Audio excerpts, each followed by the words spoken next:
I'm excited to, watch him go out there and play. We have a special quarterback room here that supports each other. So we'll, Nate and I'll be out there, supporting him as he's playing. Then when he comes to the sideline, going over photos and whatever he wants to go over. But, all of us want to play, but at the same time, I'm going to embrace this role and, find joy in it. If you ever start another game, you're going to have to look back and say, boy, you really maximized the opportunity that you did have. Yeah, I was blessed to, have an opportunity to come back here and play with great people. So, no matter what happens, I have no regrets. No matter what happens in the rest of my football career or whatever, when it pertains to football, I have no regrets. Everyone's always said about you, and you've said it yourself, you have no ego and you're a great teammate. Isn't it human nature after the success you've had to want to be the guy?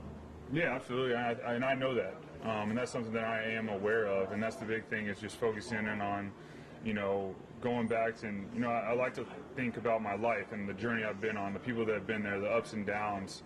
I had an opportunity to do that when we wrote the book because I had to reflect on every single moment, and it was really humbling to even be in this point. So whenever those prideful things do seep in, because they do seep into me, I'm not going to sit here and say, oh, there's never that thought that comes to mind. It does. I'm human, but I have to knock it down because I have to remember, where I was, why I play the game, what I have to focus on to do this day to day. And that helps me, in the moment like this where, a lot of people would say, well, why didn't you demand this or why didn't you demand this? Well, that's just not who I am, and that's who I don't want to be because at the end of the day, I want my, my kids and my daughter, when she gets older, look back and be proud of her daddy. So I focus on that with every decision I make. Say two more questions.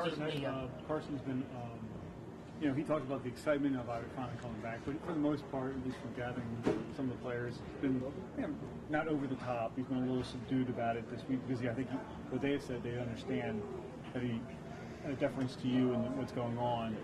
That's a fact. That's factor into it. Have you noticed that as well?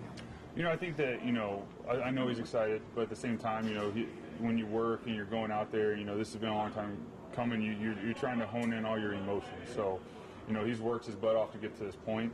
He's out there working every single day, and ultimately, I'm excited for him. And this is something that, as his teammate, I'm excited for him to go back out there and play. And